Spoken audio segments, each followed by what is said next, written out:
I've been doing martial arts for over 15 years. I was always aiming to become the best martial artist I can be, and I put all of my effort into it. As part of my martial arts journey in 2019, I started training MMA full-time. I was training daily for almost a year. Not only that, during the last stage, I trained full-time at SBG Ireland with much better fighters than myself. After my last training camp, I came back home feeling burned out. For the first time in my life, when I thought about martial arts, I did not feel passionate about it. I started questioning if I want to continue training at all. This question was new and surprising to me, and I didn't know the answer. I then barely trained martial arts anymore. Then one day, I got a message from Sergey Masleboyev. Sergey, a fellow Lithuanian, is a world champion kickboxer. He recently started his YouTube channel and he wanted me to give him some YouTube tips. To express his gratitude, he asked me if I want to film something for my channel with him. It's been a while since I published anything, but I thought, why not? I figured it would be interesting for my audience to see how I spar a world champion. The sparring was grueling. Although Sergey was careful with me,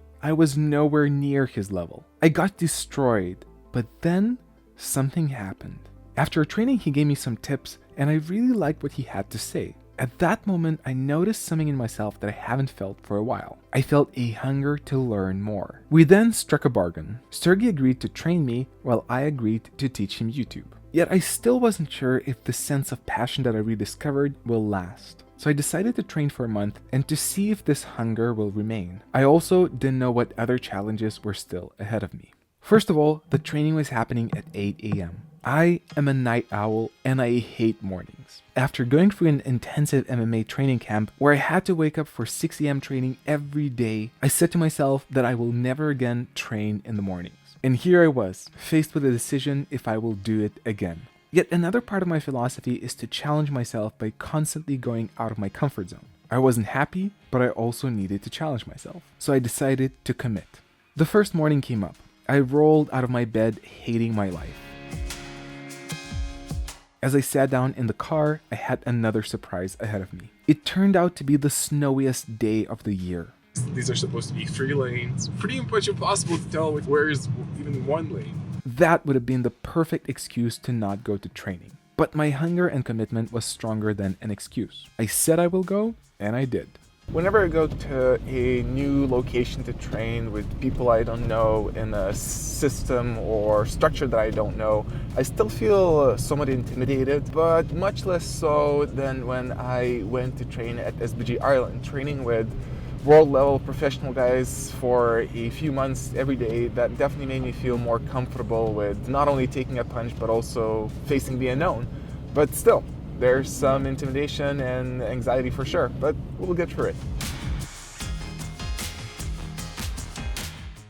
So I'm back after my first training, and so far I must say things are going really well. First of all, Sergey is a world level champion, and not only that, he's also a really good teacher. Also, I finally have a chance to focus on one thing at a time, and that's kickboxing. I'm getting great feedback and finally have a chance to work on my striking fundamentals. What's also great is that in that group, I'm training with people who are more or less my level. I got so used to training with people who are way beyond my level that mostly what I was training was just surviving and training my guts. Sparring with people around my level, not only do I have a chance to try things out and hone my techniques, but I also have a chance to boost my confidence. Waking up early in the morning was a constant struggle for me, but I continued to pursue my goal.